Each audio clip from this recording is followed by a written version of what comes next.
To what would you give each moment in a day if you knew that you only get 4 unique and different days to shine?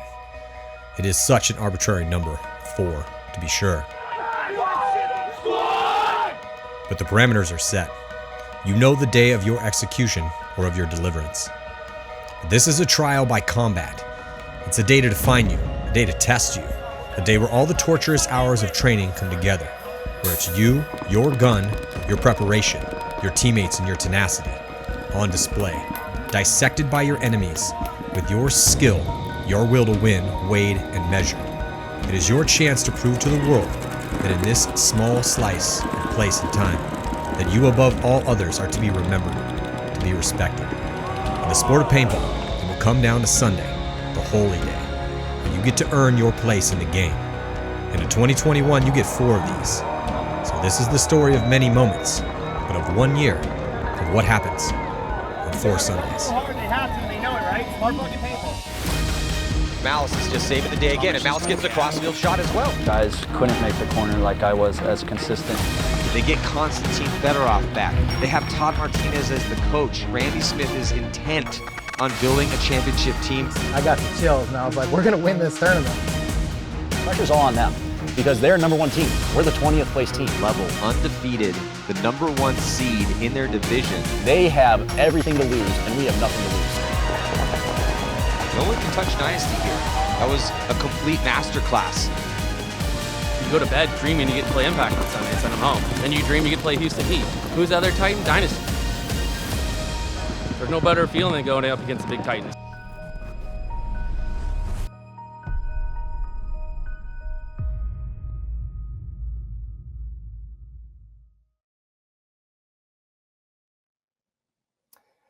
Welcome to Go Sports Live. I'm Matty Marshall, and I got Ronnie Dizon on the show today. And Ronnie played absolutely outstanding for his team. Houston Heat's got a long legacy with that squad, been around since 2012.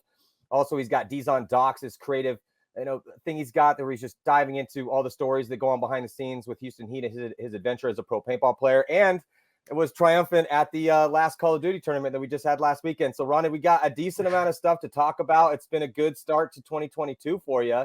Again, personally, looked outstanding at that first event. But just before we dive into everything, how you feeling? How's Chicago? Is it still cold out there? How's life going for you, bro? So, yeah, thanks for having me on. Yeah, I mean, right now in Chicago, the weather's actually getting nicer, so I'm able to get some paintball outside versus most of the indoors kind of closed in the area. So it's been me traveling to, California or Texas to get some actual, solid grind sessions in. But with the weather getting better, heading to Blast Camp Paintball and just playing out there and practicing. And overall, everything's good. Been training really hard for this next event. But yeah, before we get into that, we could just, talk about everything you just listed there. There was a lot that went down. So.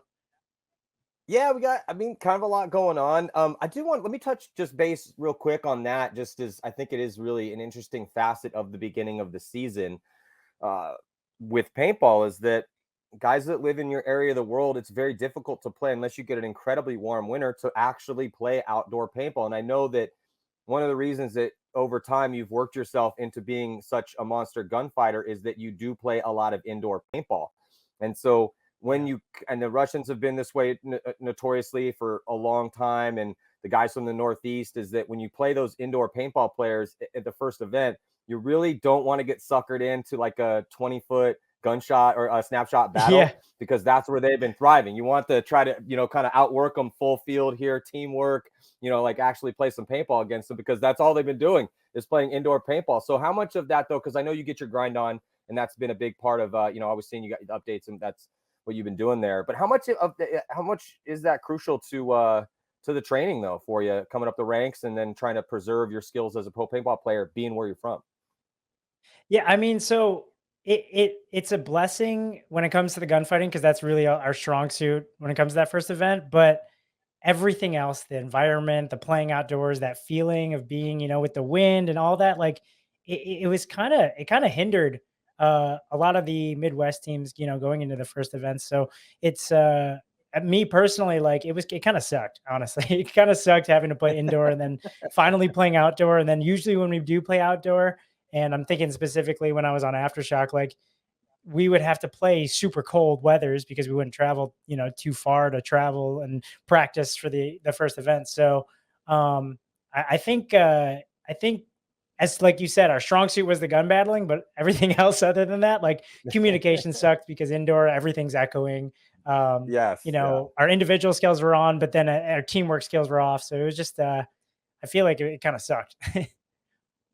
Yeah, no, it's a thing. It's an important aspect of the beginning of the season. There are a ton of people that play paintball from the Northwest and the Northeast, and unfortunately, it snows there in the winter, and it's really hard to play outdoors. And if you do play outdoors, it's like you said, it's super cold, so you're either shooting marbles at each other or you're breaking a ton of paint. There's not another way to really do it when it's 35 degrees out and you are shooting a gelatin capsule at each other. Right? You're either going to be shooting bricks, or you're going to be blowing confetti out of the front of your tip of your barrel, and it's a little usually confetti, but yeah, for sure.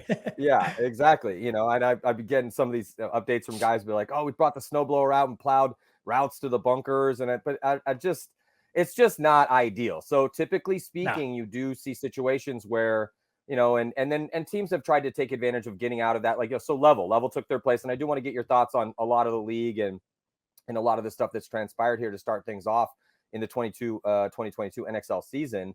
But yeah, it's just part of it. Now we are kind of getting out of that right now as far as people are going to be able to, start when it does start to warm up, really get their grind on local, not have to travel as much and, spend an extra money to try to travel down to Texas or travel down to Florida or to California in order to, or Southern California, because it gets cold as all hell in Northern California too. But so let's talk about, because again, just personally, I thought you played your ass off, man, at that first event. As far as positionally speaking, heading into that event, what was going on in your mind and what Todd was doing, Todd Martinez, your coach, as far as putting guys in some couple different spots, but and then you personally, what was going on in your mind? Because again, I just kind of want to get your motivation. I've been watching you play paintball for a long time, and you're always at a high level. You don't stay on Houston Heat. You don't get MVP awards if you're not, where you're at in your career. But, it's like it is, man. Sometimes a baseball player will go 5 for 5, and then the next day he goes 3 for 4. You get on a little bit of a run. You look personally like you were on a bit of a run at that first event. So where was the motivation at for you? And then talk about the position that you were playing. Well, it's funny. A lot of people, and it's just like every sport, right? You categorize that player. You categorize LeBron to do this and Steph Curry to shoot threes, right? But what's funny is like people categorize me stereotypically as the Dorito player, right? But my only MVP was in the snake. So it's kind of crazy to think about it like that, right? So when, Todd was looking at things, he's like, why don't we just like throw you over there with Chad and see how it goes? Like we have depth, or anyone on our team could play anywhere. So like having, guys like Fedorov, Ryan Moorhead, all these guys on the Dorito side, and then we have Yaya and Mishka and these guys in the center. And it's just like, well, let's try to see what we could do with a combination that has worked in the past, that's gotten MVPs, that's won tournaments. So he kind of told me that like kind of before the season started. I'm like, okay. So going to those first practices, I would just, head first into the snake and just, I grew up playing in the snake before I played the Dorito side, even like as a young kid. So it's honestly like a home to me. So I enjoy being in there. I know it needs to be done. And I think going into this first event, we had really, really good practices against X Factor, against the level up guys, and against the Saints. And, playing those three teams, if you look at their, their snake side, those guys have incredible players, so I saw everything when it came to the practice. I was presented with every situation, and now going into the tournament, it was like, okay, I was ready for everything for the most part, Yeah. It looked that way. It looked that, and you are right that you are, but certain guys get pigeonholed into certain spots. That's definitely true. But one of the evolutions from a strategic standpoint for coaches and high level teams is the teams that have the depth to do this is to switch bodies up a little bit here and there so that you're not perfectly scoutable. If you just get letted into a routine where, all right, well, for sure it's going to be Ronnie's going to be playing the D1 if he plays, and then Fedorov will be on also the D side as well too, and then you're going to have Chad running up the center doing crazy stuff, and then when Ryan gets his spins, he's going to be on the snake side, and then Chad George, he's the snake one play. It just, that makes you guys incredibly predictable. So to have the ability to, obviously, yes, past 5 years or so, traditionally in that time, we have seen you on the D side, but you're right. I mean, getting that MVP from the Snake side, that's a key point to bring up. And it was just, I don't know, I thought it was a cool look, and you just really seemed that you were playing on your toes and trying to be very creative on the attack, but also attacking. As far as that specific, I mean, people seem to like the layout, because I do want to get into your guys' performance. I mean, I was, I'm always doing my homework and talking to players and teams, and, got my spies kind of everywhere, because I need to get information to see what the hell's going on so we can tell the people, right? And then have a good show and spread that paintball gospel. But one of the big things that I was hearing coming out of the practice sessions of the teams that you were playing against is like, dude, Houston Heat looks really good. So, heading into, again, it's not every single point, wasn't all the time, but, I was hearing good things about Houston Heat and the way they were playing this field. I mean, because now knowing that heading to this next event, blind layout situation, I think it definitely benefits a team like a Houston Heat that does have so many experienced players who can just look at a layout and within 4 hours dial it in, figure out exactly what are the principles of this field that need to be conquered, and then adjust quickly if things aren't working well. But we're definitely probably going to see another aggressive layout. I mean, Jason Trojan, our commissioner, has been pumping out solid gold layouts for years now. Oh yeah, we haven't seen a snoozer in a while, so I'm not expecting it's gonna be like, all right, we're gonna triple up the back center, we're gonna risk Ronnie out wide because he's small and fast. And then, all right, then let's maybe get a little penetration up the center, because that's super safe too. Yeah, probably not necessarily pods on a clutch shot or something. Yeah, 100%. So talk to me about what was vibing for you on that specific Snake side that was enabling you to play it so well and look so good out there. I think a huge factor, and this has also helped me a lot in the past on the Snake side, was having one of the best Snake players in the world, Chad, in my ear, about every mistake during practice, right? Like you got the Hall of Fame, like a Hall of Fame Snake player right next to you, and every little mistake you make. And I love Chad, he's, one of my favorite players in the entire world, to be honest. So to have him and the way he delivers it is very constructive. It's not beating down on you. It's really constructive and helping you build on yourself so you feel confident. Having him in your ear, like, hey, good job at this, and it's like, okay, awesome. I'll go out there and I'll fix that. And then it'll be like, hey, a little bit lower on that dive. And like, he just nitpicks these small things. And then, it sucked. Obviously he got injured, but I had full confidence that, with him, kind of being like, I was a Padawan, he was the Jedi, right? Over the years, it's like, what would Chad do in this situation? How would Chad produce? And I want to, fill those shoes, right? So I think that was a huge factor. And I think that with a combination of bringing on Pat, Todd, and then the guys having faith in myself to play that side helps tremendously, along with the practices that we had. So like, it was a combination of all those factors when it's broken down from like, like that perspective, but yeah, it's a lot of having faith in that guy as the coach, and then that guy producing, that helps me excel. If you had to, because you are a Midwest baller, if you had to give any advice before we kind of move on, because I want to get your thoughts on Chad's injury too, because he's such a crucial attacker for you guys. But any advice real quick before we move on for Midwest, Northeastern guys, maybe guys from Northern Europe, because obviously it's not just Americans that watch this, but just people around the world that happen to live in a colder climate, and they're having to transition, because again, you're coming in out of a situation where, all right, well, I only have to play essentially indoor unless I'm getting on a plane to go somewhere in my car for a long period of time.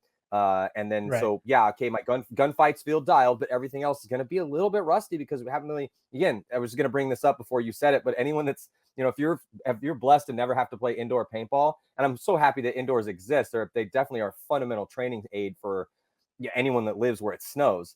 But it gets super echoey in there. It's so hard to get like a legit regular communication. It's a strange vibe from audio perspective. And there's voices coming from over here. You're like, is that a kid talking to his dad over? What is going on? Then the air compressor turns on and you can't hear shit. Like, yeah, you can't hear shit, dude. The ball's bouncing off the bunkers, and again, depends on how big it is. Anyway, it gets weird. But any advice when you do get out of that mentally, because again, you looked you looked dialed, man. I mean, you looked in mid-season form or even late season form right out the gate. And I just, I'm always a little wary with our boys that do have to live in snow-locked places that don't have the luxury of getting to some places. But any advice for people that really have no choice? I mean, I even saw, I want to give a shout out to, God, I'm spacing on his name right now. But I think he has the same name as one of the guys on Uprising. Olsen is his last name, Brandon Olsen. But this dude literally built their basement out to be a snap shooting like dungeon. And I mean, it was just impressive. And he had no choice. And I even messaged him like, dude, hey man, hats off to you and respect for doing what it takes. That's sweet. And he's like, this is all we can do. I don't have any other choice. If I want to practice anything, I can't even go shoot a tree outside. You know, it's right. He lives in like North Dakota or something. But anyway, any advice to those guys? And just because you did look so dialed. Okay, so I'll give advice. I'll give two sets of advice. The first set of advice is if you have to play in the indoors or if you're forced to play in the cold, I mean, mentally you have to be very, very strong because like everyone else in your area is toughing it out, right? So yeah, you won't get as much of a, I guess, all around practice as somebody who lives in, SoCal or in a hot climate. But mentally, if you just stay, relentless on it, then I think that'll help you transition into when you do get in the warm weather. If you do have the budget or the funds, what I did the past 4 years, me and Yaya would fly down to California and actually just practice for like 3 days straight, or Texas. And we would just go like on and off weekend. A weekend normally where most players would just go to their local field. We would plan it from World Cup. You know what I mean? Like, okay, like, we'll have our holidays and then, hey, this is the weekend that we're going to get right back on it. We'll plan the trip now so it's cheaper, and you can just get a quick flight out there. Luckily, I'm blessed to have Mama D and Sarge out there, so we have a place to stay. But yeah, just fly somewhere for the weekend instead of practicing in the cold for 2 or 3 weekends. You get one good practice in that kind of makes up for those, those times where it's like I had a shitty 1 case practice in an indoor where I couldn't hear anything, Yeah. No, it's true. So, I mean, if you do have the funds to play paintball at a high tournament level, you probably have the funds and might want to bring your family into this. Like, hey, babe, I'm thinking San Diego. What are your thoughts on that? Little Orlando. Let's get out there. It's warm, Let's get out there. It's -5 where we're at. Let's peace out for a weekend, a little 3-day weekend. Again, that's ideal, but let's just say that's not possible. Let's say you can't do that. Right. But you're still getting kind of a relatively, not less than ideal practice. But you're heading into that first or second event where things haven't been ideal. Is there any maybe tricks to, trying to get back on the horse real quick? Or maybe even, to try to get take advantage of that first day practice session at the NXL events, because, even if they have those options, that's an option as well too. Try to get that outdoor. Right. Yeah. I mean, at that point, you have to play under the circumstances you're in. But I think a huge thing is to just challenge yourself physically in the gym. That way you don't get fatigued when you get to those outdoor, climates. And then that way your mental doesn't get fatigued because now you're mentally taxing yourself because you're trying to physically keep up. Right. So as long as if you keep your physical capabilities up, at least when you get to those spots where you need to be more mental in regards to playing those crazy climates or a shift in your weather situation, at least that all you'd have to do is deal with the game and the mental part, as well as just getting on Go Sports and watching film. I was telling Todd I watch at least a match a day or every other day just to kind of when I'm eating like a lunch or something. I'd like to watch paintball and to get my insight of the sport to keep fresh, so that way my brain's still thinking. So I'm working out my mental, and then physically I'm going to the gym every day, right, or every other day or whatever it is. No, that's a really good point, though. Both of those are really good points because, and I can't remember. This is from long ago, so I don't think they necessarily could attribute it to one individual. But the quote goes something like, "Fatigue makes cowards of strong men." So no matter how strong you are, at some point in time, if you become fatigued, if you're in a fight, it's going to make it really hard to punch if you think you're about to have a heart, whatever your specific deep water is. But the better shape you're in, the longer it will take you to get there until you're just so fatigued that your mind does start to shut down and you cannot, have it operate at that ultimate moment. So yeah, no, that's a great advice. That's definitely great advice. And watching tape, man, like this exists for a reason. You can listen. That's why I'm always asking, like, what advice would you have for this? Or, when we talk specifically about stuff, we have to have tactic shows, or sign up for BKI, sign up for a Ronnie Dizon clinic, whatever. There's lots of ways to get your mind sharpened for this that I wish we had when we were young coming up. We had to like trap through the woods and get yelled at by the older dudes because we were at the car at the moment, because there wasn't cell phones back in the day, just so I could get a glimpse of a pro game.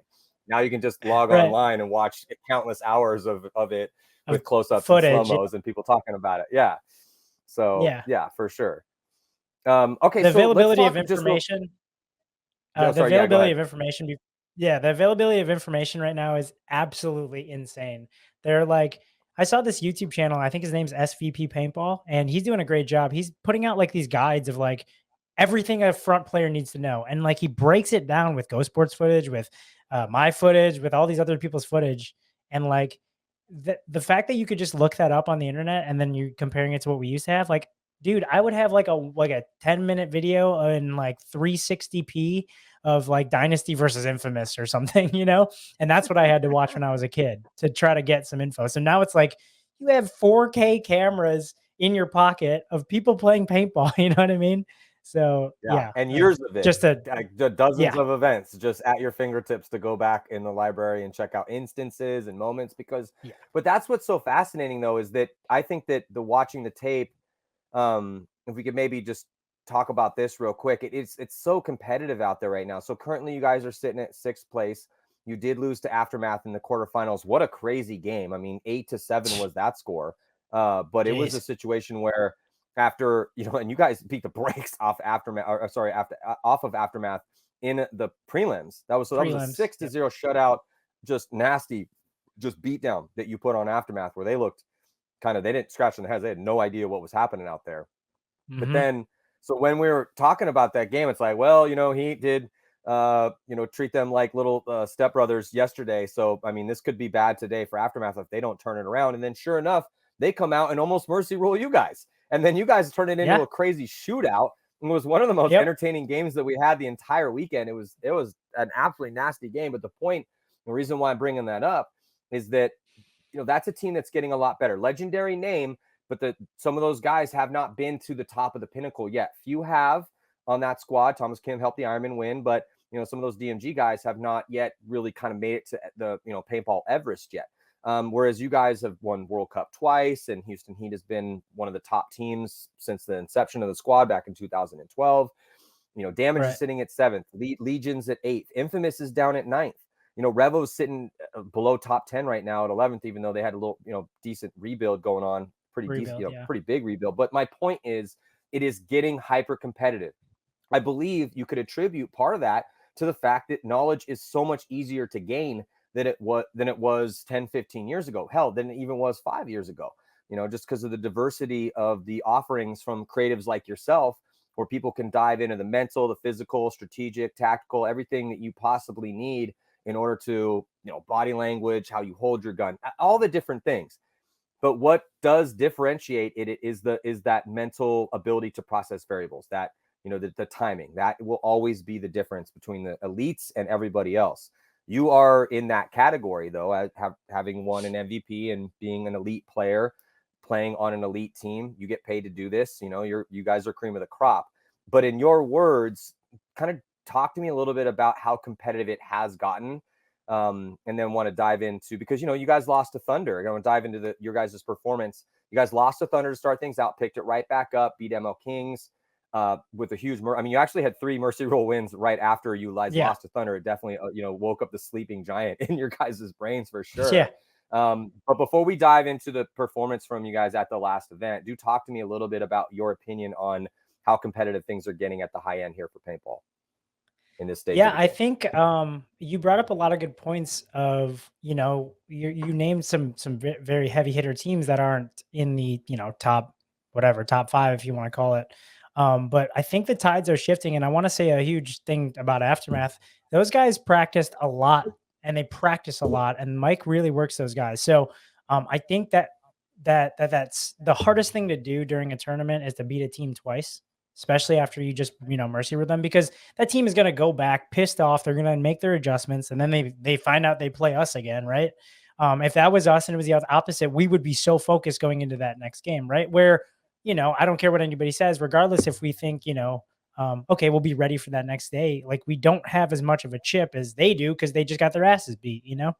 Yeah. Oh, So for I sure. think the mental tenacity of that team, or just the players in the pro division now, is so fierce, where the gap is closing from those top echelon teams to those lower teams that we saw. Like, if you say 5 years ago, you could definitely tell between a lower 10 team to the top 10, there was a huge gap.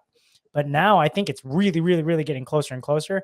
And with rebuilds of teams, those rebuilds could either make or break that team. And you'll either have that team thrown down to the bottom, and kind of, the gap gets bigger because of the experience on that team. So I think a lot of those guys on that Aftermath squad have taken their licks, and the gap is closed, from that squad Yeah. to a top team. So I think that's just the tide that you're going to see shifting over the time of those players getting better and better, and going through whatever teams or whatever beatdowns they've been through, So Yeah, and I just think it's going to be so fascinating here at this next event because it is a blind layout. Getting news that the Saints will not be there. I was texting with Diego, the owner of the squad, today. Brandon Short's going to be having his twins. Well, his wife will be having their twins. yeah. Anyone with kids knows how crazy those situations are. It gets a little madness, and totally understand. So they've decided to, because it is, an open or a minor and not a major. Obviously, they'll be at all the majors. They would, even if Short had the kids, then they just have someone else that have to step up to coach. But you need all those majors if you want to have a team like that try to go and win the series and sitting at second place. So you don't need every one of the minors. Anyway, so it doesn't look like they're going to be there. So that does take one of the Titans out, does open things up slightly. But again, just it is getting so competitive. So now we're going to have, 15 of the 20 best teams in the world that will be at that event. But it is a little bit different in the sense that it is that blind layout. So can these younger teams, without the blessing of having the ability to play it for a couple weeks and learn that layout, they're going to have to kind of hyperspeed their understanding of the changing variables, which is always interesting to me, because to me, it's like a movie or a book. I mean, a book is a 3-act structure, a play is a 3-act structure, a movie is a 3-act structure. I mean, it's almost like mathematics, how a movie is created when you really do crack that code. There's an instigating event, there's a plot point, major plot point every 10 to 15 minutes. But with the paintball event, it's kind of similar. I mean, you do have it just almost plays it that way out organically. But knowing the field is part of the plot of professional paintball, and I just think it's going to be kind of cool to kind of see how this one does go down. But yeah, with Aftermath, I just last thoughts on Aftermath. You're currently sitting at 4th place. They will be in Texas, and I don't think it would really surprise anyone if they were able to win an event this year. We had Joe Barrett on the team or on the show to discuss how he played amazingly up that center. I mean, Mike Mesa was amazing for them coming out of a quasi retirement. I mean, I could literally, we have gone man for man on that roster. Mike, and they're just doing an amazing job over there with Jerry as a coach. It's great. It's a cool story, and they're in the hunt for the series title right now, man. Like there's no other way to look at it. It was interesting though with the plus minus. So there was a big difference between if I'm starting at Red Legion, so sitting at 8th place, and the plus minus. So how many points for versus how many points against for each one of these teams in that top 8. If we start at 8, Legion was plus 11, Damage was plus 16, Heat plus 16, Impact plus 13. But then it gets a little interesting here. Aftermath at 4th place was only a plus 1. Level at 3rd place was a plus 9. Saints were even, 34 points for and 34 against. And then Dynasty was a plus 16. So it just kind of, again, makes it a little bit interesting there at that top level with those close games with some of these squads. But it does, again, just respect to the gumption it takes to fight to get that high, to get into the semifinals when you are playing that many close games or that many situations where if you're the Saints, you're either blown or not. The Saints had a lot of close ones back and forth by either 1, 2, 3 points back and forth in their losses and wins. But then with Aftermath, getting again blown out by you guys and then just almost blowing you guys out, but then you guys came back. So let's just talk about your guys' adventure through this event. you start out with the loss to Thunder, knowing that Houston Heat's always going to be a favorite at every event, and you start your one of 4 of games in the prelims with the loss. What was going on in your head after that to a team on a rebuild? It's to join the Thunder Bears. Got the Brooklyn Bears, Thunder coming together to form, and they actually looked pretty. I thought they looked amazing for their situation that they're in. A -2 for them, 12th place. They didn't make Sunday, but they did beat you guys. That was kind of the big shining star for their performance. But talk to me about dropping that first game.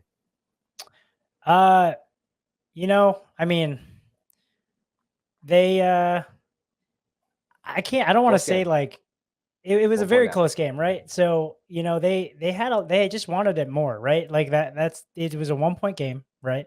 And they just pulled through, and it's such a close match that like there's not too many things. Like it was just one gunfight here, one gunfight there, right? So, hats off to them to be able to do that. Those guys we've been practicing with a lot of those Bears guys growing up, and they wanted that match, more by that 1 point, right? So it sucks, but I got really nothing much to say but respect. They beat us when it mattered, and that's it. They played well. That match was kind of just like it went by so fast that I don't even want to say I blacked out, right? But like when I try to rethink about that match, like I'm trying to think of it truthfully right now. There's so much that's happened since then. It's like I really remember it that much, Like it was just like, we lost 4-3, So is that kind of like, is that part of it? We say this a lot, when you do lose and you're at the level that you guys are at, it's almost where you want to let the lesson resonate, but kind of forget the details. So, then the lesson was, we lost by a point. So tighten things up, again, 10% to 20% tighter on every bit, the game plans, the moves. When you lose by that little, it's not like you don't necessarily need to make some sort of drastic change. The survivability for you guys on the D side was a bit of an issue. We saw Fedorov and Tyler with early walks that we don't normally see from that. Look, Fedorov's going to push the issue a lot. So he does die early occasionally, but that's okay because then he'll back that up with a 4-pack in the next point. But for Tyler specifically, Tyler was having a little bit of some survivability issues over there. And that was very surprising because he's such a consummate survivor. And sometimes it was dying off the break, or, it wasn't necessarily, and you die off the break. Is it your fault? It depends. What did you run the route that you were supposed to run? Sometimes it's just bad luck. It's not always your fault. And you can't always dive. Even if you're looking at the streams, you can't always dive out of the way of perfectly placed paintball. So if you got somebody that's just dialed in on that spot, sometimes you are going to be getting shot. It's the inevitable part of the game of paintball at every single level. But you guys were having some survivability over there. But go ahead. So sorry to cut you off, but I also think so. It was just like it's the first match of the year, first match of the season, first match of the event for us, right? And it's just one of those situations where it's like, hey, I'm going to run to the snake, and they just happen to be shooting for the snake that time, right? And then you don't see the tendencies because it's such a quick first match, right? That is back and forth. That as you get deeper in the tournament, it's like, hey, 70% of that time, this guy loves going to this spot, and then you start seeing the tendencies, and then where to shoot for more than likely. So it did come down to that. It was like, hey, let's try running here, and it's like, hey, they shot for it that time, and they shot you guys, being that first match, it's just that luck of the draw of like, hey, they just predicted things a little bit better, a little bit, just to win that extra point, So I think it comes down to that too, and it wouldn't be luck. It's just more of, just the way the universe unfolded for that, Well, and it's still, obviously it's so difficult to do this at such a high level and to win these tournaments. And if you could just look at who's won and who hasn't won over the years to point to that. But Thunder, the 5 guys they kept are really experienced paintball players that deserve to be there. And then the 5 they brought on are super hungry. And a lot of those guys have been there before as well, too. The Altamores, Scotty Graham. What Magic Mike's been doing with the Brooklyn Bears, and now, getting into the Thunder program to get them pro to expedite the process instead of having to fight through semi-pro like the Hurricanes did. But still, it's fine. Those are great paintball players, man. And you lost that game. You guys immediately picked it up after that and just murdered everybody. You beat the ML Kings 7-1. Really pissed us off. Oh yeah, I know. You again woken the sleeping giant in you. And that was also that was Thunder's second game. So they had lost a really close one to Aftermath. It's a 1-point game. Again, Thunder's plus minus sitting at 12th is a -2. They lost to Aftermath by 1, beat you guys by 1, lost to Heat by 1, and then lost to the ML Kings by 1. That's a great first event for Thunder, man. Things that bodes well. So they gave all those other teams solid games. But I do want to get your thoughts on the ML Kings, because the ML Kings made Sunday again, even though they took 10th. But this is 2 events in a row where that new starting roster, call it like the top 7 guys on that squad. Exciting team to watch. They play aggressive. It's a pretty cool thing. But you guys didn't really let them play a lot of paintball, man. I mean, you guys were pissed off in that game and just murdered them up pretty quick. And then the next day, also, beat the brakes off of New York Extreme, and then beat the brakes off Aftermath. Yeah. So the ML Kings, I respect those kids because it's like a young and hungry team, right? You're starting to see their core kind of form, and you see their starting 5, and you see those kids have a lot of energy. You got Kyle Berry's, really doing a good job of kind of taking a leader role on that team. So so those kids are, if they stick together and they keep developing together, they're going to go far, but it all comes down to experience, right? I think field experience is more king than any gun skills that anyone could have, so as they stay together for the longer of the bit, they'll continue to do well. I think it just comes down to them executing under the pressure. And that's when the, years and years of experience come in with the better teams. I mean, you look at Dynasty right now, they're at the top of their game, but the experience combined with all those players, you're talking years, like we're getting up there, So, yes, we so are. with those younger guys, really truthfully, I think if they stick together and they continue it, their core is going to be strong. And you could really look at those guys, as long as they don't get cherry picked for their talent, they're going to do well. So I have respect for them, but obviously when we played them, we were angry, and an angry Houston Heat's a scary one. So it really is. I mean, you guys, it's just such and I've talked to, Ryan Moorhead about this. I've talked to Sarge about this too. I mean, I appreciate, because I feel that that's how the teams that I played on back in the day, that's how we were. We were pretty emotional squads. We weren't super consistent all the time. We ran a little hot, a little cold. We tried to be consistent, but that just wasn't necessarily the nature of the game or our game. I mean, at the time, at least didn't feel that way. But and I do appreciate the fact that you guys are pretty relentless on your attack. I mean, like when you talk to Legion, they feel the same way about things. You guys look at the game like we're going to be attacking, and either we're going to win or lose that way. We'll play. We can play. We'll slow it down if it dictates that within a point. But you guys aren't afraid to be the proactive squad and to be trying to make, even in a 3-on-3 situation. You guys will typically, not always, but be that proactive group trying to exert your will on the other team. Do need to ask though, because I've been asking everyone about this. I mean, this is potential some history that could be set into the books if Dynasty can win in Texas here in a couple weeks. And the event is going down here in a couple weeks, so mark the calendars for that. But Dynasty here, I mean, they're sitting at 3 wins in a row, man. I mean, we have to go all the way back to 2011 to 2012, 10 years ago, when we saw Tampa Bay Damage win 3 events in a row. Now Dynasty has equaled that, and no one has ever won 4 events in a row when everyone's together. When it's all the best players and teams in the world, and everyone is all united in one league, which is what the NXL is playing against each other right now. We've never seen a team win 4 events in a row, to my knowledge. So, and that's.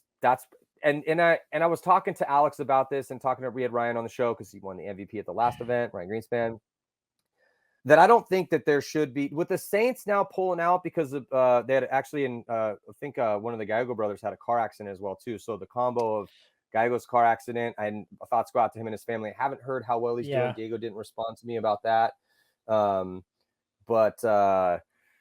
Yeah, so hopefully he's going to be okay, and then hopefully sending good thoughts out towards the Short family. The delivery of their twins come in. Brandon Short's going to be the father of 2 twins. Going to be there with Todd Martinez, but I totally understand why they're pulling out of this event. That makes a lot of sense. Brand new team. Yeah. They just did pretty well. You do not have to play this event. It's an open/minor. It's not, you only need one of them. It's not the biggest deal. So they'll be playing in Sacramento. This does make a lot of sense for them. But so they're not going to be there. I still feel if Dynasty can show up and win this, sure, you could argue there should be an asterisk on that win. Would you argue that there should be an asterisk on that win? Or do you think that that's a legit? Yeah, I don't think so either. But I got to get your thoughts on it. I don't think so because, I mean, say the Saints showed up and they just had a bad event and they didn't make the prelims. Okay, well, then their argument's invalid, right? So you never know what's going to happen, but there are a lot of competitive teams going to this, right? Including us. So I will not, especially what you said, 15 pro teams. Like 15. If they do it, which I will do everything in my power to make sure they don't do it, right? Yeah, for sure. I mean, you can't discredit it, right? It's still going to be a hard event to win.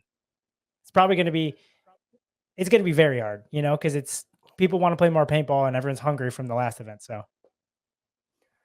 Yeah, no, for sure. I'm just setting this up now because I can already hear the haters chirping from the top of the stands, being like, "This one doesn't count. The Saints weren't here, or the Russians aren't here." And it's like, well, yeah, but Impact was here, and Heat's here, and yeah.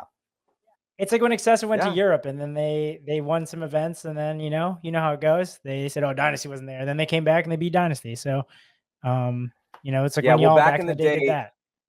Yeah, well, and one of the things, I mean, back in the day, and even still now, I mean, it's a little bit different. You could do it in the divisional ranks. We're seeing this a little bit. I've seen some American teams that are signing up to go play in the Pro Division over in Europe. Yeah, dude, go to Europe. You learn to win. Winning is a contagious mental thing. Like that is, that's like we always talk like the secret of the win, the magic of the win, whatever you want to call that, but that is something that it's contagious. So if you can, if you're up and coming team and you're a team of means, take your team and go to Mexico. Take your team, go to Asia. Go again. COVID has now ruined this, but back in the day, like with the Ironman, when we put the Ironman and rebuilt the Ironman back in '99, we went to Toulouse and beat the brakes off of a bunch of Europeans and won that tournament. Like there was, Avalanche was there and Image was there, so we beat Bob Long's Ironman. We beat some top American teams, but we were also playing, just name it. I mean, there's like a ton of different just random European teams. It was an adventure of a lifetime. But I'm just saying, if you have the ability to do that, definitely do that. That's a thing. So, but I just don't think that this is one of those things, man. I really think that this is one of those situations. The fact no Saints and no Legion. Other than that, all the other top teams will be there. And we have to now include, do want to get your thoughts on Level here. Level sitting at third place. And I've been, Danny Schonauer's schedule. I don't even know exactly what Danny Schonauer does for a living, but his schedule is crazy, dude. He'll be like, available after like 9 p.m. on the Thursday of this. I'm like, dude, what do you do? Yeah. Anyway, but I've been trying to get Danny Schonauer because I want to get Danny, Carl, Pando, and Robbie all on the show at the same time.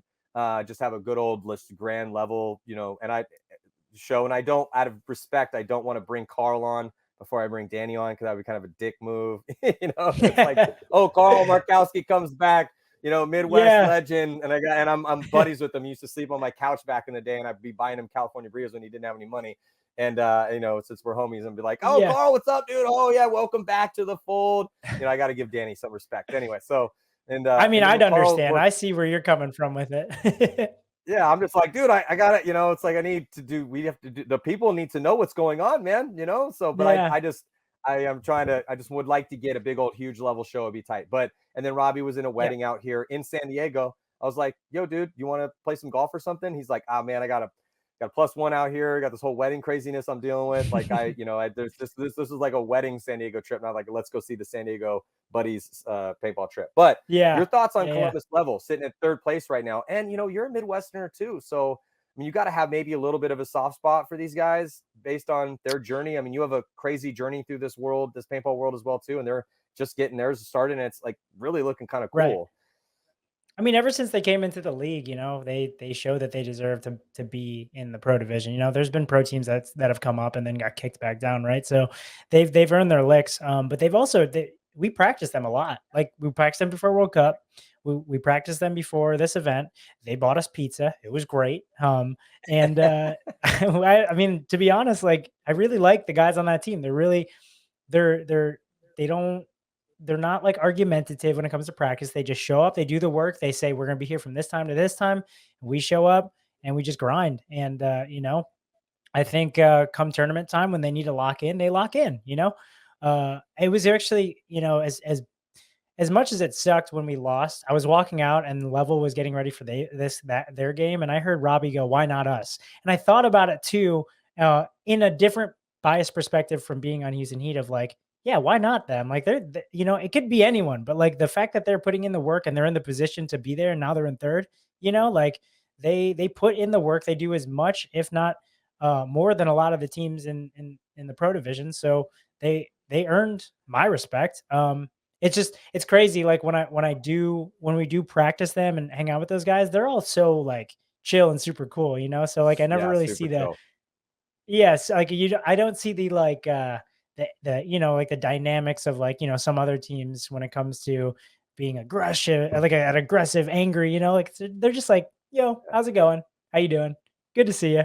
And then just go out there and do the work, So Yeah, no, I respect they it. have. They have done the work. It was interesting because their story last year did start out with a kind of confluent moment with your big story that you guys had last year because, you guys missed Sunday at the first event in 2021, Yep. and then you pick up Tyler and you go and you get Fedorov back Fedorov back. and Yep. go and yeah, and then storm in and beat up on everybody except for Level at Except the Level. second Yeah. event. Yeah. Except Level. Yeah, that's what was crazy. So it was just Yeah. so interesting that you guys were riding this big high, and the one grinding of the gears that happened at that specific event was the loss to Level in the very last prelim match. And it was one of those losses where we were thinking, man, is this them just not showing their hand? Did they play not obviously bad on purpose, but just, change some stuff up, try some game plans, or not show the game plans that are necessarily quote unquote working because you're in, or what was it? But talking to some guys, it was like, no, and Level just, I mean, it was a little bit of that, but it was more of like Level just finally woke up and played good paintball, and their backs are to the wall because that started them getting out of the basement, because they were sitting at 20th place and looking at relegation. Obviously, second event, Sure. so they had some time to work with, but that's where it started. And then they made Sunday. But the question I kind of wanted to ask you, because you've been doing this for so long, and knowing that the mental aspect, when we get to the pros, it really has almost no consequence as to how good you are. Now, you have to keep training these skills because how dialed these skills are obviously incredibly important. But those skills are basically like step zero. That just allows you to exist at that level. You could say the same thing about any sport. If you're going to be a boxer, like you have to have all the tools. You need to know how to throw, a counter left hook. You need to know an uppercut when you're in the clinch. You need to know how to keep people away with your jab. If you're a golfer, you need to be able to work the ball both ways. You got to be able to work the ball left, work the ball right, whatever, dude. Pick your sports metaphor. When you're here in paintball, yes, you have to be able to shoot left and right-handed. You need to be able to run and gun. Like all of these physical skills just get you into the conversation. That really doesn't have that much to do with your overall success. It's the mental decisions that are being made that really dictate the difference. And seeing as that you've been doing this for so long and have found so much success with Level, when they first got there on Sunday, they looked a little bewildered. Like, hey, we made it. Yes, success. All right, let's check this off the bucket list. We're here on Sunday. Let's flex on everyone at home. Yeah, we made it. We made it. But then but in the game, they were just like, okay, whatever, this is good enough. We don't care. I mean, again, I'm not saying that's what happened, but it was one of those situations where they had succeeded at a goal, get to Sunday, top 10 teams, but they had a different focus at this last one. They really did. So again, I don't want to turn this into a Level show. We'll do that later on, but just, I think that because you've been you've gone all the way at the ranks, played divisional paintball, helped take a team pro, played with Aftershock, had to deal with all that stuff, and being at the bottom of the barrel and fight yourself into an MVP wins, World Cup wins. I mean, dude, you really have done it all, Ronnie. Like you're super experienced at this point, man. You're one of the, at this point, I mean, you are definitely a legend in this game, and it's really cool to kind of see your trajectory. So, but just before we kind of move on, I got a couple more questions for you. I want to talk about the Call of Duty stuff, your streaming stuff. I want to talk about the Dizon doc stuff. A couple more questions about a few other teams, but as far as this, like, where's the switch? Like for you, where was the switch? Like, when did you go from, oh my God, I'm starry-eyed here and playing pro paintball, and oh, look at all there. Oh my God, there's Oliver Lang over there. Holy shit, Jesus Christ. Oh my God, there's all the Dynasty guys right there. This is crazy. Yeah. Wow. Oh, Yeah. Impact. Like, wow, this is man, I can't believe I'm even here. To, you know what? I'm gonna stomp all these dudes. I'm gonna curb stomp every single one of these dudes. I'm gonna take all their stuff and win all the money. I don't give a shit about any of these people. Like, this is gonna be my glory. Like, where does that switch happen? How do you do that? Are you asking like in my career when I felt that? Or sure. Or and also in again, any sort of insight you could give to give people an edge when they get to that, when they're along their paintball quest. But yeah, did that happen to you? Like, where was that? So at what moment? Okay, so I'll say two things. First thing, I'm still like a fan of the players. You know what I mean? Like, I don't care what anybody says. Too. Anybody could be like, the fact that I'm on a show with you after I, grew up watching you, or the fact that I room with Fedorov, or the fact that I'm still competing against guys like, like sitting there talking to Alex, like as a kid, that still was my dream. And it's still like the fact that I'm living it, like I'm blessed. Thank you so much, Lord, for putting me in a position to be here, so very grateful for that. And I will never not be a fan of the game, of the players, of the legends that I, knew growing up. But the moment the tide shift where I was like, fuck everyone, sorry for swearing, but no, yeah, it's all good. It's all good. My first pro event was Vegas under the lights with Aftershock against Oliver and Ryan and all those guys, and I don't care. Like that event alone, for being my first pro event in 7-man, like Dynasty's game, like I will always talk about One Night in November and that series that Dan and the guys at Eclipse did. But that moment was the shift of like, it's possible. You can live your dream. It's all there. You just have to, the stars aligned, and that was the moment right there.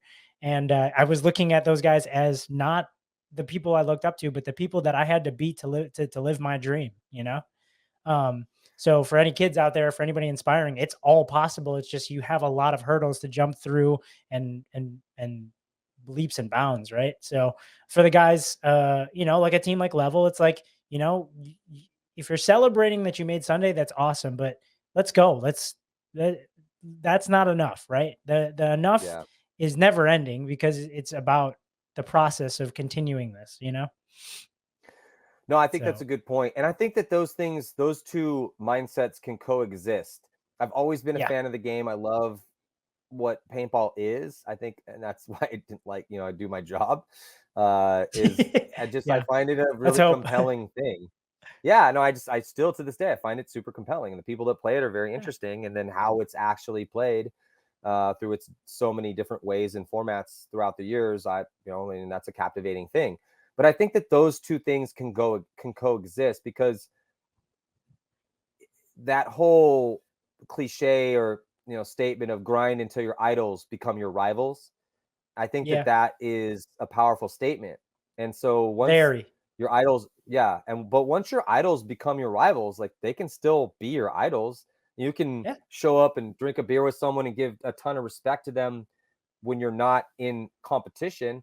Be like, it's respectful of what they've done, who they are as individuals off the field or whatever, or even just it could be the giant scumbag off the field, but you like a crazy killer on the field. You could still respect that. I mean, there is a dichotomy and a dynamic nature to human beings, so, not everyone's going to be everything to everybody.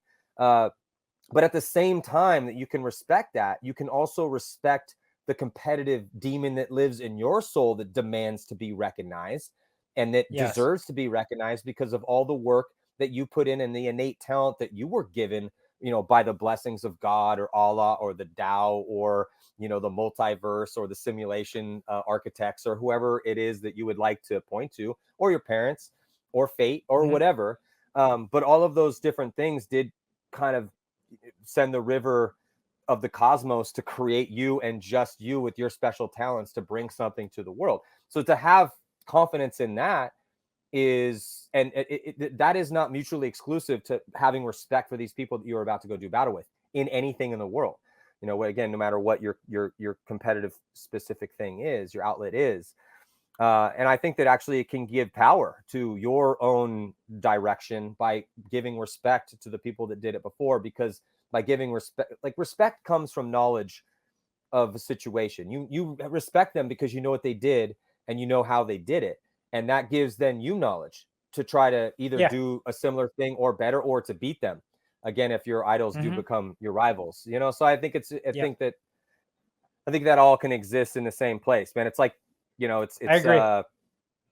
So I think that's kind of cool. Is there anyone else right now? Because I want to transition out of paintball, talk about gaming, and I want to talk about your D's. Well, let's talk about your Dizon docs, because I feel like that's kind of what you do with the Dizon docs. And we've discussed this before, but from where does that creative urge come from for you? Because I always tell everyone that starts telling stories, and I would like to also say this for the record, that hey, we're all telling stories. Like this is not the paintball field. This is not a zero-sum game. On the paintball field, there's a winner or there's a loser. There's a certain money at stake for every single level, and that is for certain zero-sum. The creative endeavor on the other side of things, that is not zero-sum.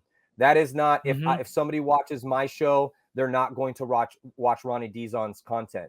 If somebody watches the Spick and Span show, they're not going to look at yours. That is the complete and utter bullshit. In fact, it's the exact opposite, because the more people know, the more they want to know. And anyone that's ever gone down a YouTube rabbit hole, just because you watch one reaction video from the same, Tool song doesn't mean you're not going to watch another one, whatever the rabbit holes that you've gone down. But, so I just think it's a really cool thing. And I would like to invite as many people to tell paintball stories as absolutely possible, because everyone's always talking about grow paintball this and grow paintball that. How do you actually grow paintball? You make people give a shit. And the operative word in that sentence is make. And the only way that you make people do anything in this world is and make them care is by telling them a story and giving them information. That's the only way you can crack people out of this world with a billion distractions. Every day there are thousands of things that other people could care about other than paintball. So anyone that wants to tell paintball stories, thank God. Welcome to the tribe, brother or sister. And we're happy to have you. Again, the paintball storytelling is not a competition. More the merrier. We're all on the same team, because we're all trying to guide people, all guiding it that way. So I just worded that. There's enough for everybody. There's enough for everybody. Absolutely. And it works all together. It's all tiers up together. Like, if people want to go to the Spick and Span show and buy their merch and support that, I'm like, dude, do it. Like, I don't like it when people try to make this person's show is better than this. Like, it's like, no, they're all good. They're all good and they're all unique. If people don't like watching me wake up in a hotel room next to Fedorov and then going to have breakfast in the hotel lobby and then go into the field, and they'd rather listen to Archie Montemayor, Marcelo, and Tyler talk about paintball, or Matty and Carl Markowski talk about paintball, I am all for it. As long as it's the common denominator is we're talking about paintball or we're talking about something in the same space, right? So I think that some people kind of get competitive, like, I need my show to be better than theirs or get more views than theirs. Like, dude, I hope you get 1 million views, I want you to grow. I want I want these channels to all succeed, because it's only going to be better for me in the long run, because then the sport gets more recognition, So it's like, the more 100%. people who try to bash people or bring them down, it's like, dude, it's not about that. It's about really one thing, and it's this love of the game. And if you're doing it not for the love of the game, then I think at the end of the day, you're going to be sad. It's going to be a sad ending for you, because then you're going to be doing it out of bitter spite, and that's never good. Yeah.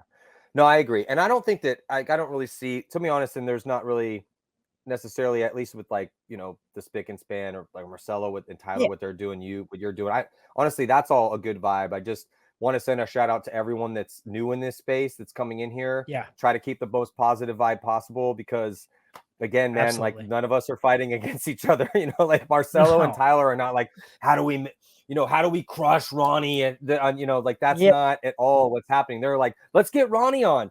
We should get, Matty back on. Hey, let's reach out to Carl. Carl was just on their show, so it's just, again, we are all behind the scenes. We are all in this fight together because the fight is against the world.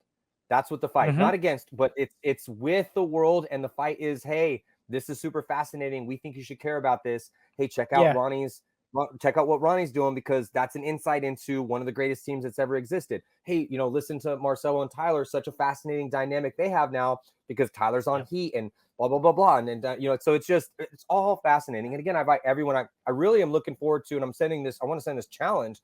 We need some females to step up in this. Like I want for the WNXL that's happening right now. If you're listening to this, you got somebody out there needs to start a podcast. Somebody needs to start doing what Ronnie's doing. Reach out to us. If you need help with that, reach out to us. We'll point you in the right direction, get you in touch with the right people. But that needs to happen on that side because that's half of the populace of the world that we could reach to. But we just need the right females to try to help carry that torch, and a lot of that comes from passion. So, please, again, reach out. And we need that side of things covered. And there's nothing there yet, so we really need somebody on that side of things to step up. But speaking of which, one of the things that you've been doing is you've been doing a ton of gaming too, another passion of yours. And you would just, so that like kind of the last thing we got to talk about before I let you go is because we just had the second Tranzlab, Call of Duty streamer showcase presented by Go Sports. We've had two of them now. It's super fun. And it's just so fascinating because there's a lot of paintball people that love gaming, love Call of Duty. Obviously, it's a first-person shooter. Paintball is real-life Call of Duty, so obviously a lot of overlap here. And on your squad, you had Keith Brown and Ceelos Cortez, and and you guys had to come from behind victory. It was not looking good for you. Guys weren't out of it. You guys were constantly in there, but as all the different lobbies, and so people that are unfamiliar, there was 5 lobbies. The best 3 lobbies count, and then there was a solo lobby after that. Rocky Knuth won the first solo lobby. A non-paintball player, Mr. B. Piffin, he won the first one, but then Ronnie's team, the Team Lord, stepped up and won the whole thing to get some cash courtesy of Tranzlabs. So it was pretty sweet because of the dynamic nature of the victory. So what was going on in here? First of all, like why did you? I know this. Let's talk about your gaming addiction and how much you love and that sort of thing, because it's super cool. Obviously, it's something you've been doing for a while. So let's talk about that first, and then we'll get into. So actually, it hasn't been too long of gaming. So it's funny. We were on a. So usually on Heat, we would drive from Houston to San Antonio for X Factors practices, right? And it was like 2018 or something. Yeah, was in the car and he was playing like PUBG Mobile on his phone. And he's like, dude, just download it. I go, I don't think you realize what you're going to unleash if I download a video game, because I stopped playing video games when I was younger because I knew I would just get too into it. Right. So fun. Yeah. And he's like, too. Just do it, man. We could just play together on this ride. It's like a 3-hour drive. I'm like, okay. So I downloaded it, and next thing you know, like literally the COVID thing happened. I'm like, well, what a great opportunity for me to play video games and stream. I ended up playing the World Championship for Call of Duty Mobile with like some of the biggest creators in the entire world in that space, and transitioned to Call of Duty on like on PC, like Warzone, which brings us to where we are.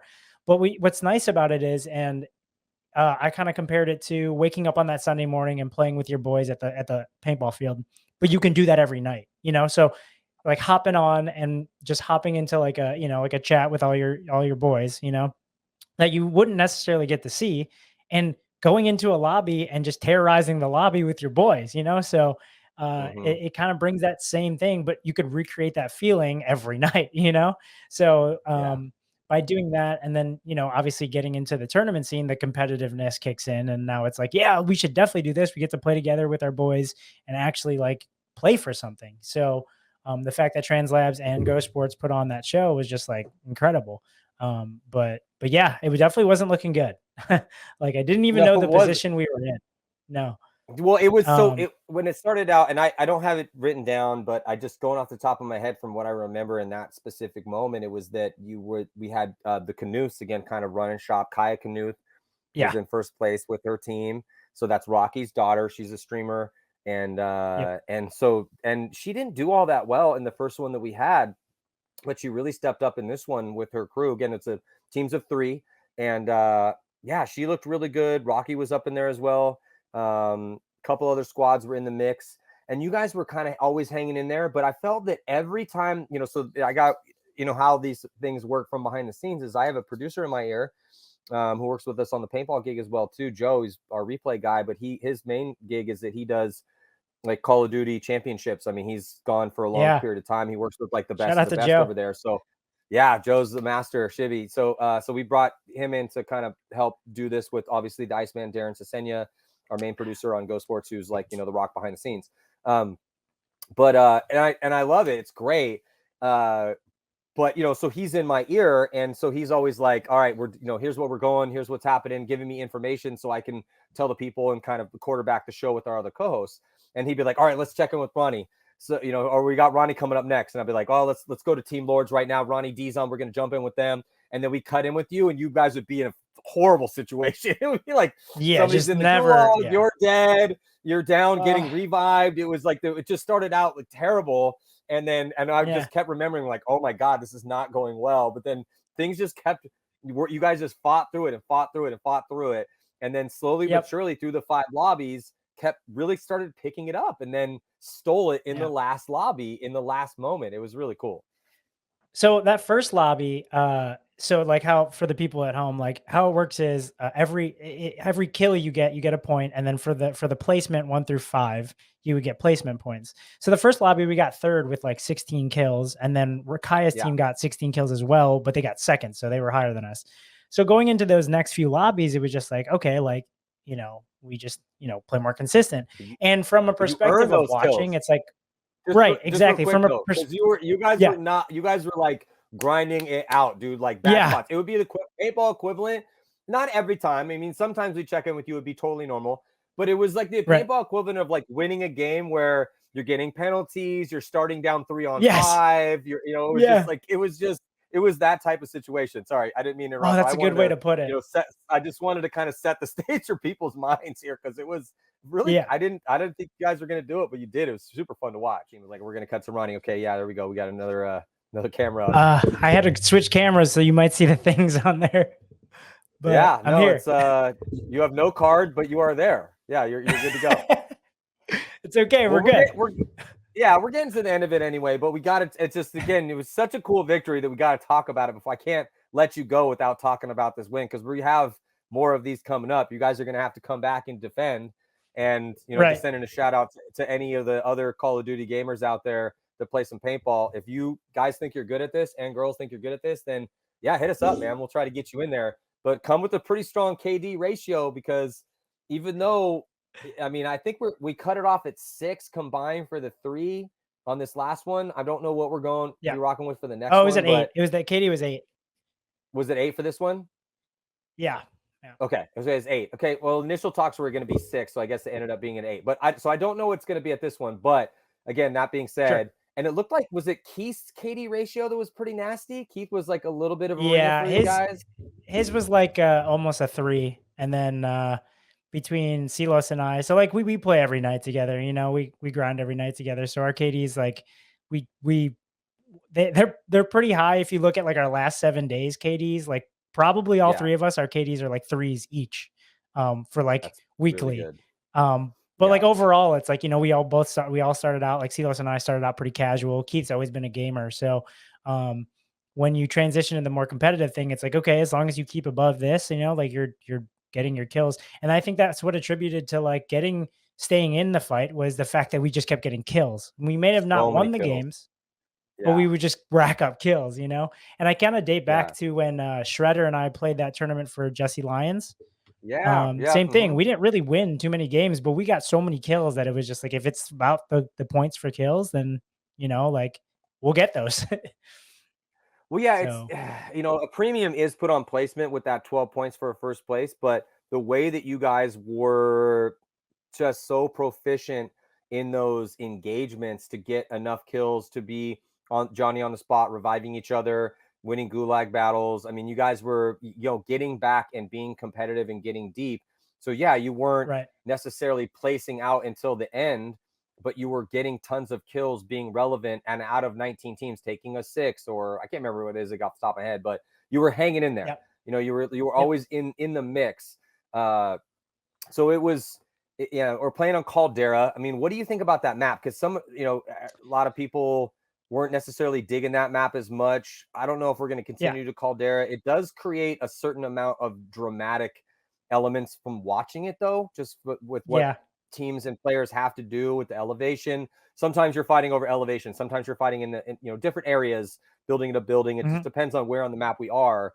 But kind of your thoughts on that specific map and that battleground. So I miss the old map. A lot of the players do, which used to be Verdansk, which is mostly like buildings and stuff, and then like little areas of like trees and stuff. And then what they did with Caldera is like they just said, let's just do all woods, and then like minimal buildings. And I think it just comes to, if you find a field layout that you don't like, like after that tournament, you're like, oh, great. I'm glad I don't have to play that field layout again. The tournament's over. But it's like, well, with the way that this went, it's like this field layout is always there. So when I look at and I do watch, just like I watch film for professional paintball players, I do watch the competitive scene for Call of Duty very, very like innately, So I watch that and I'm like, you know what? These players adapted, so why can't we, right? And I think a big thing is we play the other map too much and we don't play enough Caldera, which is kind of the reason why like some of the fights we took on were just like we weren't in our element, So when it came down to that last map, I remember looking at my chat for the stream and one of my buddies, Jody, he's one of my moderators in the stream. He goes, hey, you're 13 points behind first. And I go, okay. And I was like, okay, who's the first and second place teams? Like, I was doing the numbers. I'm like, okay, we need to win the game and get 1 kill, right? So let's focus on winning the game, but I promise we'll get more than 1 kill, In the back of my mind, I know we will. We ended up fighting the first and second place team, wiping them, right? Yeah. And then continuing to wipe like 2 more teams. And I look at the kills. I'm like, we have enough kills right now to win the thing. Like we could just all die, So then to have that story finish with like kind of the way you brought it, like that's what made me that whole night actually, like I didn't get much sleep because I felt like I won an NXL event. I had that same adrenaline rush. It was a huge win. Well, because it's so intense because you have to be so dialed. It's with the way those lobbies work. Okay, you play a paintball tournament, and honestly, I feel this way when I do broadcast because when I show up in the morning, like I have to be dialed from 7 o'clock in the morning until 6 o'clock at night the entire time. Like I have to be dialed because I'm calling the games. So when I see you guys have to do these marathon gaming sessions where it's not, it's 3 hours in a row, but you have to be. Anyone that's ever played any video games knows how hard your brain is firing when you're in those pressure situations. And it's like, this is what you guys were doing that whole 3-hour sesh. And it was just, I don't know, it was great, man, because it was just funny because every time we cut to, not every time, but we cut to you guys, and we'd be down, you'd be getting revived or gulagged, and then, or like somebody, I don't, whatever, Ceelos is over here, he's trying to get back to you, and then we're like, all right, well, look, Ronnie's Team Lord's got some work to do here, but they're getting some kills, so they're still in it. And then we'd cut to another team, they'd be a little more down. But then as it went on, as that like 3-hour session, those 5 lobbies went through, you guys were, from a communication standpoint, anytime we cut to you, very dialed there, which makes sense because obviously you're paintball players. So, the certain type of information you need, and you guys play together a lot. You play Call of Duty a lot together. So it was just cool, man. It was a fun kind of a crescendo of a win for you. But we did cut to you at one point in time, and you kind of called it. You're like, we got this. We can win this. We're going to win this. I can't remember the exact quote, but it was something like that. And you were pumping the boys up, and then they were pumped up, and they're like, yeah, we got this. And everyone was like super focused. And then sure enough, you guys ended up taking the win in the 5th lobby. So if I had to kind of script it out for me to make it entertaining, again, just selfishly as the dude who has to sit there and try to make it interesting, like that made it very interesting for sure. So it just felt like that storybook ending, like you're locked in, you're with your boys, you're in the trenches, you're going through it. And then you're like, that's when it was like almost willed to existence when I was saying that. I'm like, we're winning this. Like I have no doubt in my mind that we're going to win this. And we like all the pieces just started aligning, kind of just like the one night in November. And I'm just like, okay, like we got these kills. We wiped this team. We wiped that. I kept looking at who we were killing. And I'm like, that was the second place team. That was the third place team. Like, just keep going, keep going. And then when it came down to like where we were, and I'm like, we won. This is it. We already won. Just as long as we don't do anything stupid, like, but there was no way, even if we would have died, like we had enough kills to make up for that, the win. So it just, it was good. And it was awesome to be able to play and win that with them. Cause I don't know if I'll ever be able to like win a paintball tournament with specifically Ceelos and Keith on the same team. That would be crazy one day, but to share this experience with them. Like I told them, I'm like, dude, I wish I was with you guys after the whole thing. I'm like, I wish we could be celebrating, but you guys got to get all some sort parts. of, do you have some sort of video thing set up with them so you can see their faces, or, is that something you guys I could have dialed? Well, we could, I mean, so we could set something up like that, but yeah, I mean, we definitely could to, get something together like that. I'm just saying, because it's like to have that moment where you do, to see the look in someone's eyes when you are triumphant, like that's a whole another level of it, where you hear that on the voice and you're also pumped about it. But I'm just saying, it would be, I know there's a lot technically you're just, with what you've done with all of your stuff, like I wouldn't be surprised if you could hook something. It would be cool. But also it's I got a couple more questions before I let you go here. Sure. But I apologize for the camera situation. No, it actually is kind of cool. It's almost like one of those, it's like a filter, it's like we're adding like a cool little filter on it. But we're rocking. We're good. How did you get hooked up with Keith? And also you fixed that super quick too. So Johnny on the spot for that. We're good. How did you get hooked up with Keith and Ceelos as far as your team? Because obviously, like you're on Houston Heat and you're from Chicago, and then you got Keith who lives in Florida, and he went to Texas, but then back to Florida. I know he's been in Mexico for a little bit, spending some time over there. And then you got Ceelos, also a Floridian, I think still, I believe, I'm not positive, but how did that kind of all just, were you guys like boys before? So it's funny. Just a gaming thing, or? So it's mostly the gaming thing. And what's beautiful about it is like, so we had Phil Schroeder kind of started the whole Lords kind of thing, and he did the Lords thing as like a Instagram group chat. It's called Lords Only. It's just us like hanging out, just like sending memes to each other, right? But like most of the guys in there gamed as well, like I think Ryan Rodarte is in that. Who else? There's a bunch of people in that little group chat. But it's mostly guys who were like, we would game together. And then we had like a Discord channel. And then now there's this Discord channel called like Miami Vice, where it's like us. And then like Elias is in there from, is he on Mutiny? Is he on Mutiny now? He was last I checked. Yeah. So like then Ceelos started like playing, like we all just started kind of coming together and playing every night together. And it's been like, every single day I check the Vice Discord to see who's in there. And it's just a combination of paintball players. Jerry comes in there, Black Jerry. So all these people kind of just come in and out, and we all hang out and we have a good time. But the beauty of it is like when I was trying to figure out who I wanted to play with for this, I was like, man, it would be really good for the paintball scene to see 3 different players from 3 different teams playing, So that's why I was like, I hit up Keith because I knew like Keith wanted to play. And then I hit up Ceelos. I'm like, this is like, and we missed the last one because we all were busy and had different things going on. So it was just like the next one, we're doing it. We're going to go in as the Lords and we're going to, run it, and I even had Phil Schroeder on sub, like just in case something happened or somebody couldn't do it. Like, so we had the heavy artillery. We were kind of locked, but yeah, just to be able to have gaming bring us together for that. Like Ceelos and I kind of just knew each other through paintball, but we never would have been this close. Keith and I, same way. We knew each other because when he was on Impact and I was on Heat, we'd be, back and forth. And then just the gaming thing kind of brought us together, just like paintball brought, a lot of people that I never thought I would know together. So I think it's just like that same culture, that same commonality of knowing and like liking that same thing. So it's really a beautiful thing. It's awesome. Yeah, I know it really is. It was super cool, and it was just impressive to see the way you guys actually pulled that win out, the comms you were using to do it, the way you guys were going pretty aggressive to get the kills, but executing in the situations that you needed to get the kills, especially with those like clutch revives, clutch gulag victories, just I don't know, just the whole way that it went about was pretty sweet. again, we will be having more of those gamer showcases. Big shout out to Transfuse who hooking it up with the cash prizes. Cash prize again. So if you got a stacked team, hit us up. Might be able to get you in there. We will see gamer showcase. We had 19 teams in this last one. We'll see how many we're going to have moving forward, but it will be a thing moving forward. So looking forward to that. Last little question before I let you go here, Ronnie. This will be the last thing we talk about.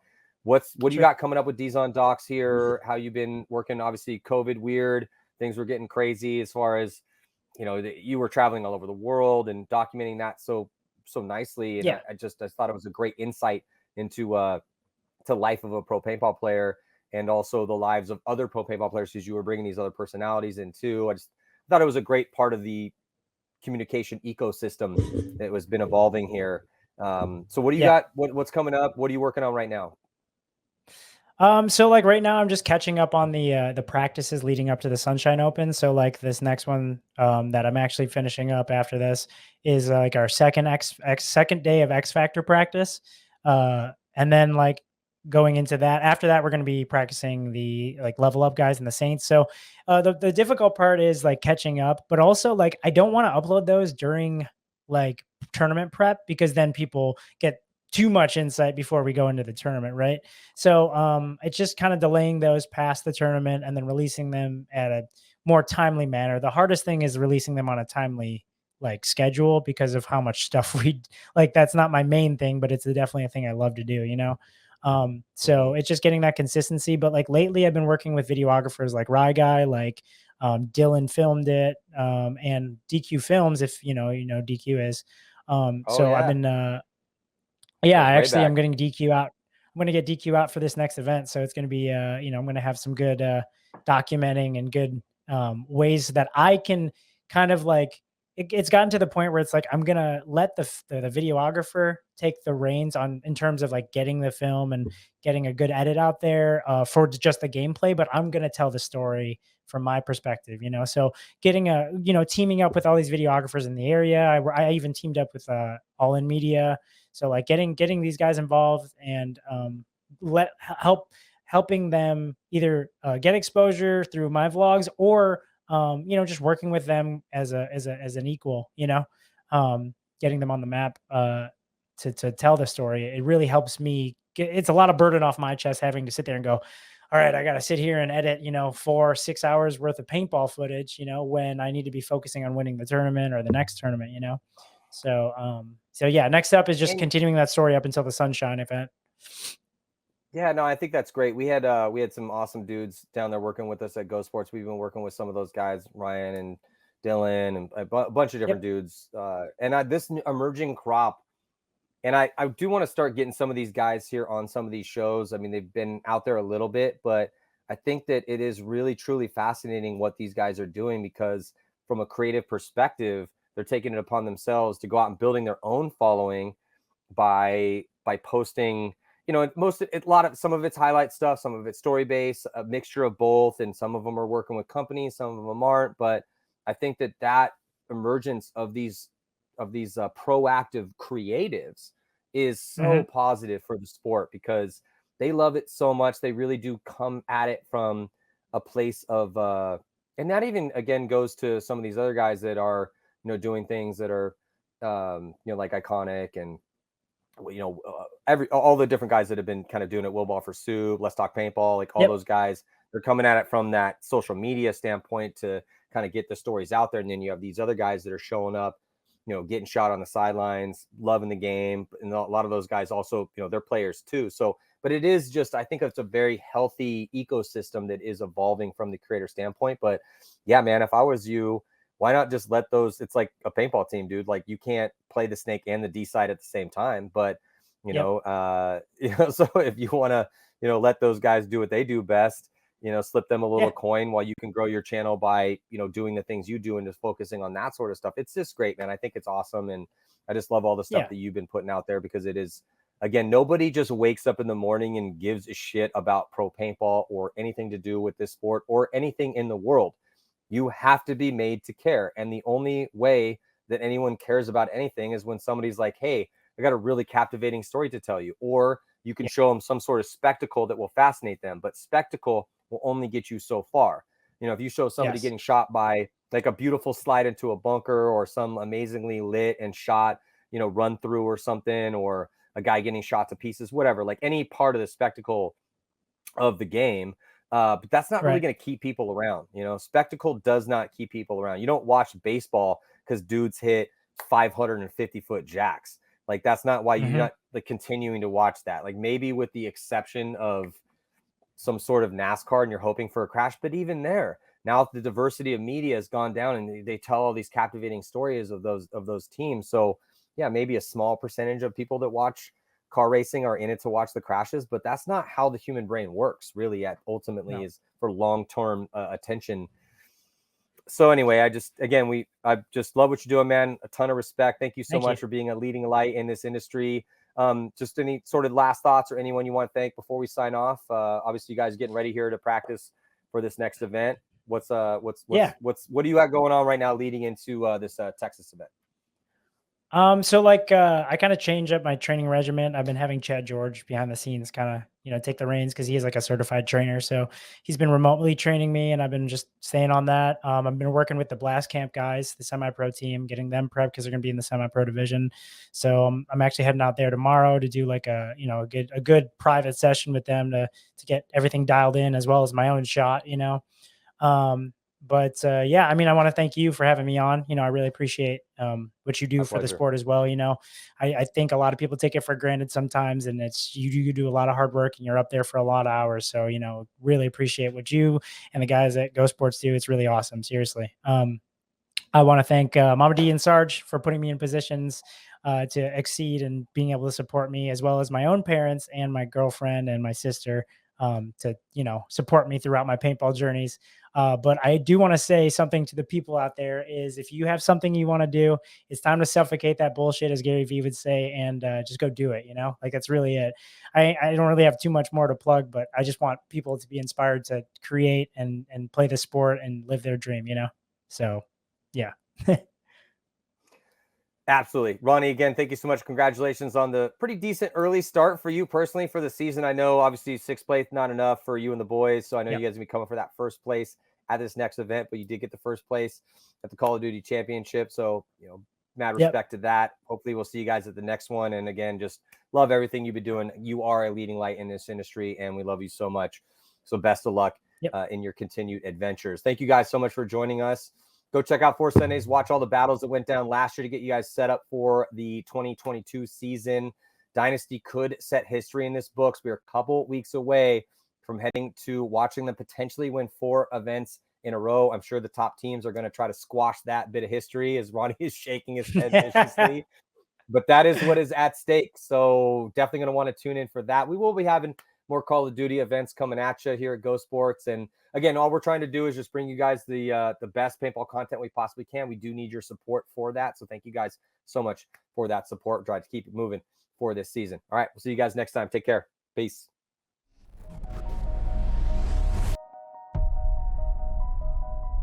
To what would you give each moment in a day if you knew that you only get 4 unique and different days to shine? It is such an arbitrary number, 4, to be sure. But the parameters are set. You know the day of your execution or of your deliverance. This is a trial by combat. It's a day to define you, a day to test you, a day where all the torturous hours of training come together, where it's you, your gun, your preparation, your teammates, and your tenacity on display, dissected by your enemies, with your skill, your will to win, weighed and measured.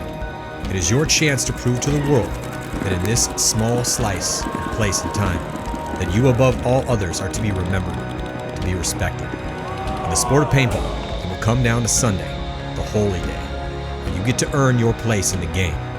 And in 2021, you get 4 of these.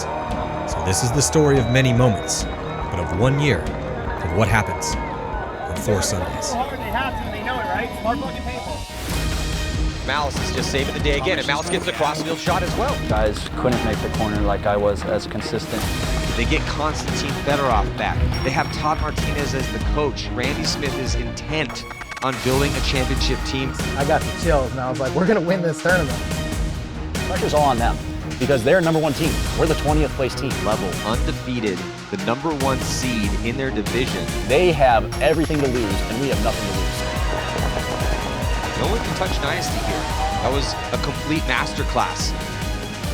You go to bed dreaming you get to play Impact on Sunday and send them home. Then you dream you get to play Houston Heat. Who's the other Titan? Dynasty. There's no better feeling than going up against the big Titans.